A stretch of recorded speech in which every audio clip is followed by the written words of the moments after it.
Mesdames, Messieurs, bien le bonsoir et surtout, bonne fête du travail. À vous qui êtes sur la page des Fourmis Magnans, merci d'être toujours là, présent. Votre travail, c'est sans repos. Aussi, vous continuez à envoyer des cœurs qui permettent à ce que le live ne s'arrête jamais. Eh bien, merci pour tout cela, malgré, bien évidemment, les hackers qui sont en activité permanente et beaucoup trop aiguë même ces derniers temps pour pouvoir non seulement bloquer la page, mais la faire même disparaître. Continuez donc à faire énormément d'efforts. Sur TikTok, bien sûr aussi, vous devez continuer à toquer et surtout à tapoter pour que les directs ne soient pas vulgairement interrompus, que cela puisse au moins continuer afin que vous bénéficiez de tout ce que nous pouvons fournir gratuitement comme information, contrairement aux chaînes cryptées ou aux chaînes sponsorisées par les pouvoirs en place qui sont bien évidemment expertes dans la désinformation, la manipulation. Merci pour vous qui êtes sur la page, enfin sur la chaîne YouTube J.Rémy-Gonon, chaîne officielle de l'engagement. Et bien sûr, mon engagement, c'est que même les jours fériés, chômés, sans être payé, je suis là pour vous servir. Ceci étant, l'avant-goût du dossier noir du samedi soir, c'est parti.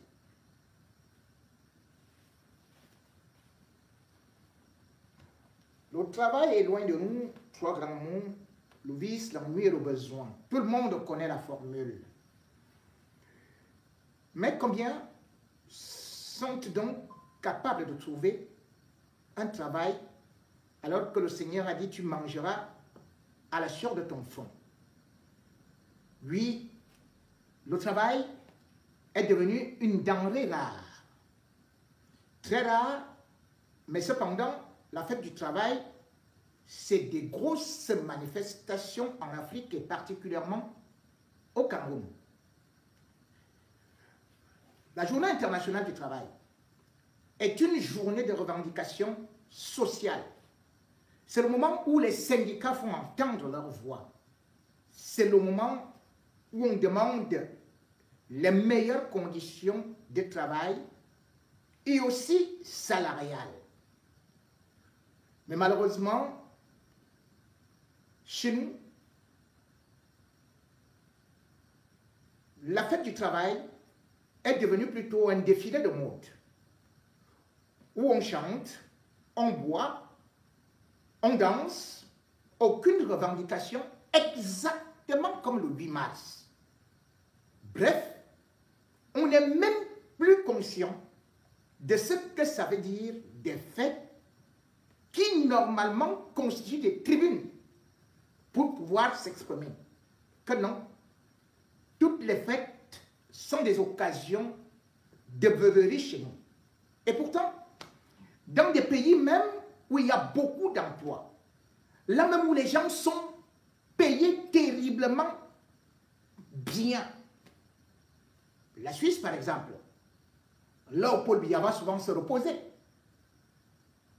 Bien évidemment, la Suisse, si tout simplement on prend une infirmière, son salaire en un mois paye 10 médecins camerounais pendant 3 mois.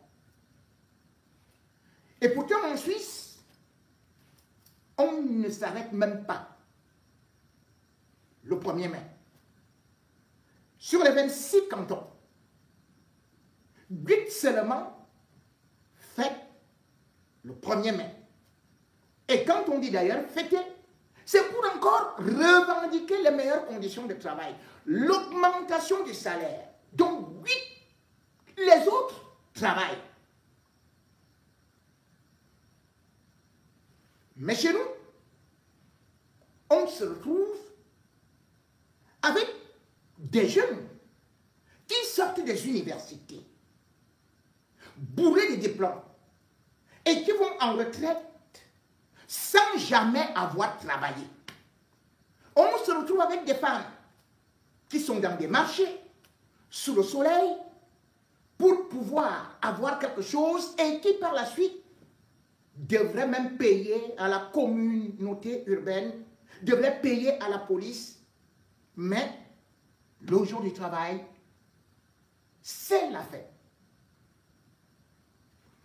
Selon les chiffres de l'Institut national de la statistique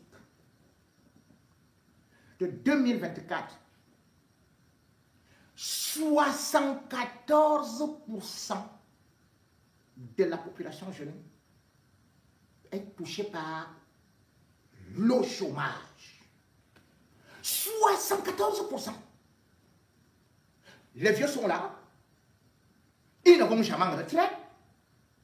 Papa Mbargangele, avant l'indépendance, travaillait. Il y a travail depuis des siècles. Kavaye Yégué Djibril, lui, il dort et on dit qu'il est au travail. Les autres sont ici, dans des hôpitaux ou alors dans des cliniques, payés par le contribuable camerounais. Tous les gouverneurs sont retraités, mais continuent à travailler. Tous les DG ont déjà atteint la légalité de leur travail et devraient déjà être virés. Mais tous les DG des sociétés parapubliques continuent à travailler au détriment de la jeunesse. Et d'ailleurs, cette jeunesse, même quand elle sort des universités, qu'est-ce qu'elle peut bien faire? Bobia, le 10 février 2016, avait donc annoncé le grand plan triennal jeunesse. Et ce grand plan triennal jeunesse, il nous parlait des centaines de milliers d'emplois et qu'on devait sponsoriser, bien évidemment, certaines activités. Nous sommes en 2025. Combien de personnes, combien de jeunes ont été sponsorisés par le plan triennal jeunesse de Paul Biya? Rien. On nous a annoncé le PIACI, un autre programme où on nous faisait comprendre que c'était le programme d'assistance au secteur informel. On nous a même dit que ça a créé 25 000 emplois et des formations. On dit c'est où? On ne comprend pas. On nous a dit que ça devait être financé à 124 milliards et puis subitement on nous dit qu'on a mis 4 milliards, donc 120 milliards ont disparu. C'est parti où? On n'en sait rien.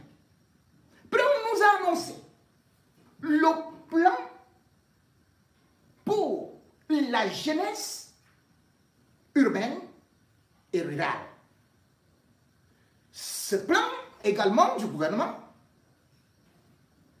morne. Bref, ça reste dans leur bureau où ils sortent de l'argent, puisque d'ailleurs ils ont même créé un ministère de la formation professionnelle où ils ont mis le perroquet qui se disait opposant. Et qu'est-ce qu'on voit maintenant? Rien du tout. Puisque le budget de ce ministère est de 24 milliards d'euros. Lorsqu'on sait tout simplement que pour construire les SAR, c'est-à-dire que ces instituts ont fait de l'apprentissage que Amadou Diallo avait laissé, il faut au moins 3 milliards. 3 milliards par SAR. Or, il en faut combien? Des centaines, voire des milliers. Parce que c'est lui-même qui nous disait, je parle bien de Issa Chiroma, que tout ce qu'on fait actuellement à l'université, ce sont des pépinières de chômage. Il faut donc donner à la jeunesse la possibilité de se former. Il faut donc apprendre des métiers. Il faut les diriger vers des formations professionnelles. Or, ces 24 milliards, qui d'ailleurs sont très peu, on ne sait même pas là où c'est allé. Et puis Paul Biya est venu nous annoncer également la grande découverte que son prédécesseur, lui, faisait déjà sur place, à savoir l'agriculture. Et il nous a dit qu'il y aura des soutiens pour l'agriculture. Le plan agricole, l'avenir c'est dans l'agriculture. Oui, ce n'est plus la bureaucratie. C'est l'agriculture, ce n'est plus le pétrole. Ce ne sont plus les mines. C'est l'agriculture. Donc, tous les jeunes doivent aller faire l'agriculture. Problème. Paul Biya lui-même a donc commandé les tracteurs en Inde. Il est parti planter ça chez lui. 2 DG en 14 ans. Là, on disait qu'on va produire le manioc, la farine de manioc, qu'on allait produire le maïs par hectare, du riz. Il n'y a jamais eu au village de Paul Biya un tubercule de manioc, même pas un maïs. C'est les tracteurs dans l'agriculture façon Paul Biya qui ont été plantés. On attend qu'ils produisent donc les fruits. Peut-être qu'ils vont produire les mangues. Les maniocs seront accrochés sur leurs feuilles. Peut-être que le riz tombera du ciel parce que Paul Biya a planté les tracteurs. C'est quelque chose d'exceptionnel. Mais pour l'instant, vous vous rendez compte? La société de tracteurs et agricoles de Paul Biya a déjà connu des directeurs généraux qui sont payés, qui ont été payés chaque mois, des employés fictifs. Tout ça pour 0 tubercule. Or, son prédécesseur avait fait de la révolution verte une marque de fabrique du Cameroun. Paul Biya est arrivé, il a commencé par tuer le Fonadère, qui pouvait donc permettre justement de sponsoriser cette agriculture.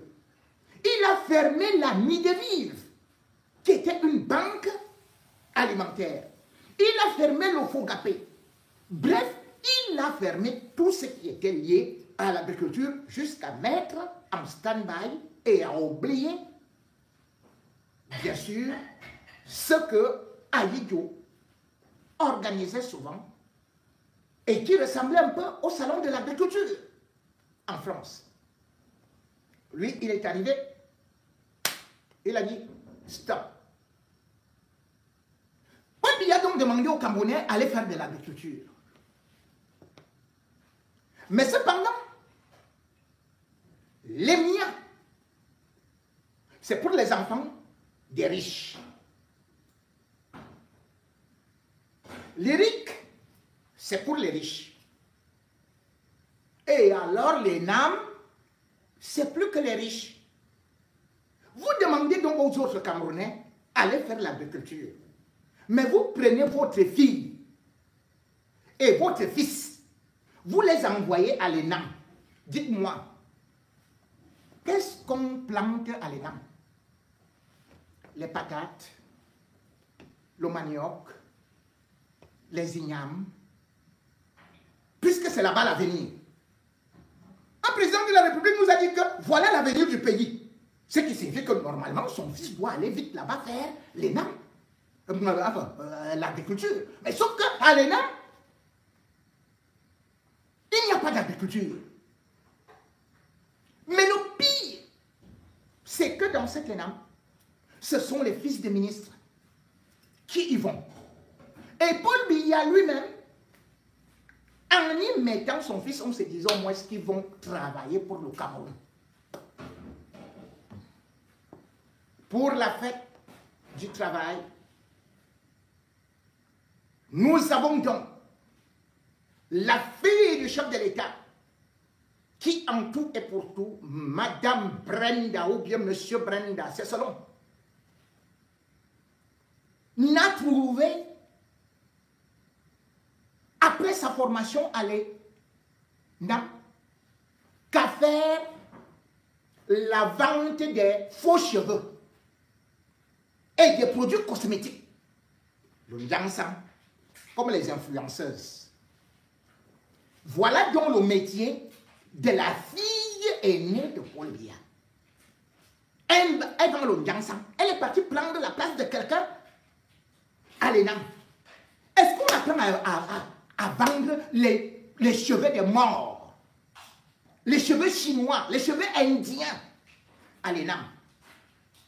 Paul Biya a mis son fils, Brenda, l'autre fils, Junior, toujours à l'ENAM. Et qu'est-ce que Junior devient? On nous a dit que Junior, lui aussi, dit qu'il serait DJ Junior Biya. Il fait le mix. Voilà le travail du fils du président.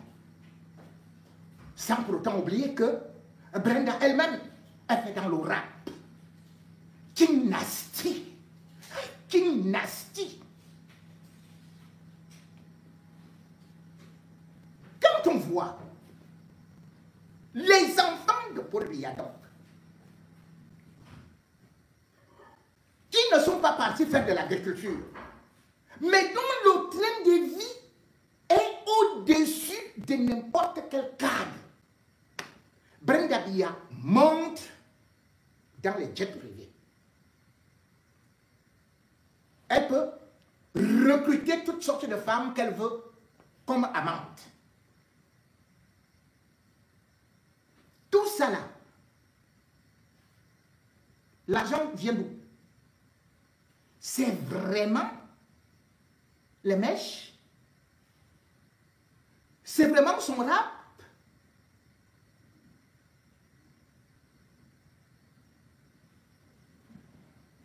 Le travail donc au Cameroun, aujourd'hui, est celui de l'informel.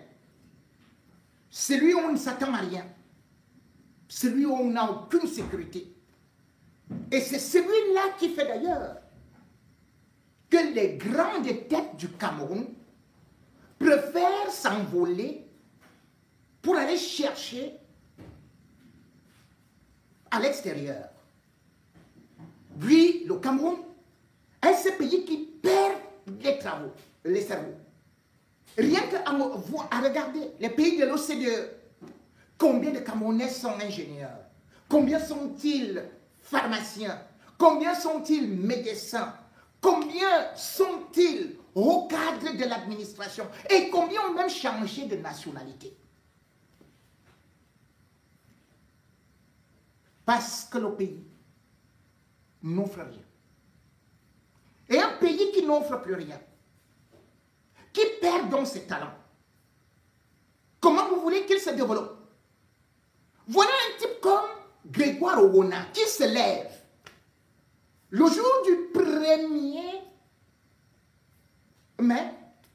Il dit qu'il se félicite non seulement pour les efforts du gouvernement, mais aussi pour les emplois décents, puisque c'est d'ailleurs le thème qui a été choisi par le régime Biya pour la célébration de la fête du 1er mai. Quel travail peut être décent au Cameroun? Lorsqu'on sait que c'est des métiers esclavagistes depuis les années 92-94. Les fonctionnaires camerounais ont subi la plus grande coupure drastique des salaires. Pendant ce temps, le niveau de vie n'a fait qu'augmenter. La vie chère est insupportable. Même le pétrole que le Cameroun produit est plus cher que dans des pays qui ne produisent pas du pétrole. Le taxi a augmenté. Et qu'est-ce qu'il faut donc faire? Chacun est obligé d'aller bricoler. Et le premier métier est devenu celui de Ben Skinner. Ah, celui que Francis Ngannou adore. Nous y reviendrons. Voilà donc un pays qui progressivement s'est débarrassé de la matière première, de sa matière première, de telle sorte que on voit aujourd'hui des Camerounais à travers le monde qui excellent, mais qui en même temps sont détestés. Rentrez chez vous, parce que les Camerounais sont devenus encombrants. Owona nous parle d'un travail décent. Quel travail décent peut-on avoir lorsqu'on voit les enseignants qui n'ont même pas de salaire? Quel pays peut fonctionner sans enseignants? Voilà les enseignants qui sont en grève depuis fort longtemps. Un enseignant camerounais, même universitaire, ne touche même pas le 10e de salaire d'un enseignant de l'école primaire en Côte d'Ivoire ou bien au Sénégal. Comment peut-on parler des emplois décents lorsqu'on voit justement des gens qui, à l'époque, pouvaient construire pour leur avenir, pouvaient avoir l'épargne, mais qui aujourd'hui vivent au jour le jour. Et du coup, le banditisme augmente. Des gens prennent même déjà des tenues de forces de sécurité. Et il y a de plus en plus les microbes. L'insécurité s'installe parce que les gens doivent manger. Les gens sont obligés aujourd'hui de déterrer des squelettes, même de leurs parents, pour aller vendre.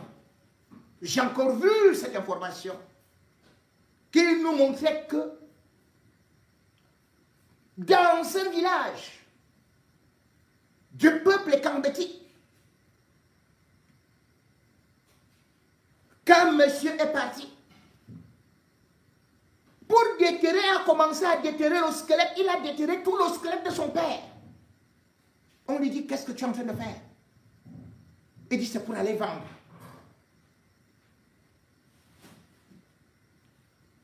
Aujourd'hui, on vend les enfants. Aujourd'hui, le trafic de drogue, des stupéfiants, les petites filles de 12 ans, 11 ans, 7 ans sont obligées de se livrer comme de la chair parce qu'elles doivent vivre. D'autres, à 7 ans et à 6 heures du matin, portent les plateaux sur la tête pour aller vendre au marché. Et ça, vous dites que vous vous félicitez des efforts du gouvernement par rapport à ce sous-emploi, par rapport à tous ceux-là qui sont en train de pleurer. Et le pire, c'est que même la défense du territoire, ceux-là qui se battaient pour la patrie, qui se battent pour la patrie, qui sont prêts à se sacrifier. Aujourd'hui, on voit qu'ils sont en train de fuir l'armée. Cette semaine, Jeune Afrique, à travers Yves Plumet Bobo, qui est d'origine camerounaise, a fait un excellent papier. Ce papier qui nous montre comment des Camerounais désertent l'armée, y compris le BIR qu'on croyait que c'est un corps exceptionnel et tout, pour aller mourir en Russie. Mourir en Russie, parce que là-bas, le salaire est attrayant. On ne voit même pas leur corps. On ne compte donc pas ceux qui meurent dans la mer, ceux qui sont dans le désert. Les Camerounais ont envahi la terre. Alors que notre gouvernement nous fait comprendre que c'est le paradis sur terre. Et pourtant, c'est vrai. Quand on regarde le Cameroun, ce triangle paradisiaque, avec sa diversité, non seulement des ethnies, mais aussi des matières premières, et même minières.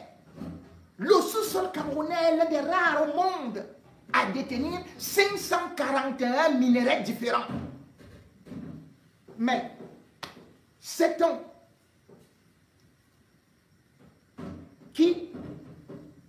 à qui profite notre or, notre diamant?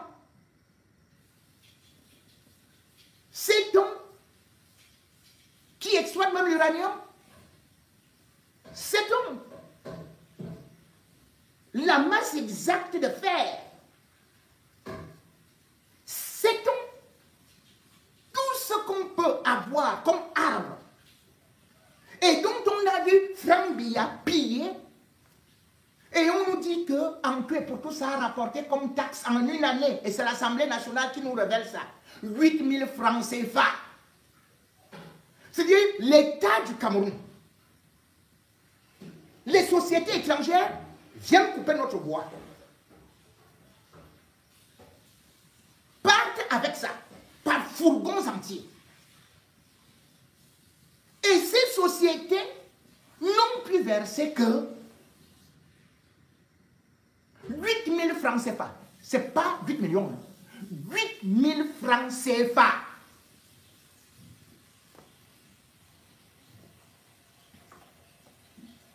Dans la société de Franck Biya, qui d'ailleurs a déjà fermé, la société de Franck Biya n'a jamais versé un radis comme TVA. Zéro comme impôt. Et le personnel qui était là-bas, c'était des esclaves.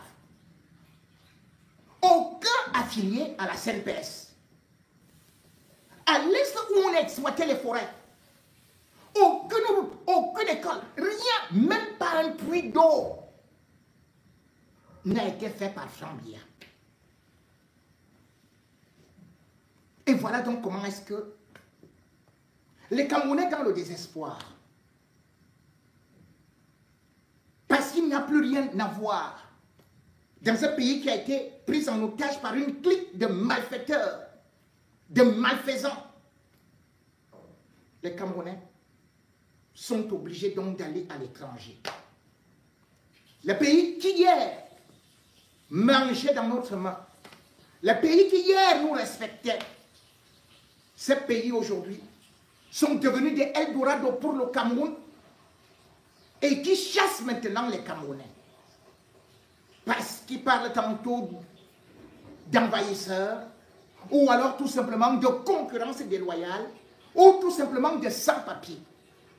Les Camerounais, même en Afrique centrale, sont désormais classés comme des mécréants. Bref, on n'en veut plus.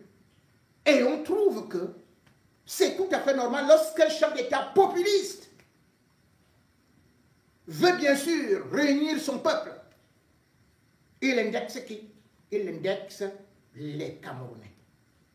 Hier, c'était la Guinée équatoriale qui, à plusieurs reprises, a expulsé les Camerounais sans qu'on ne puisse lever le petit doigt. Aujourd'hui, c'est le Gabon. Le Gabon d'Oligui. Oligui est arrivé au pouvoir. Et Oligui a dit, le Gabon, pour des Gabonais d'abord. Et du coup, les Camerounais aujourd'hui sont vus d'un très mauvais œil et sont même accusés de concurrence déloyale ou alors de ceux-là qui transforment le pays en une sorte d'urinoir, de Guessé parce que ça pue. Donc, les Camerounais ne sont pas différents des souris dont il faut actuellement se débarrasser.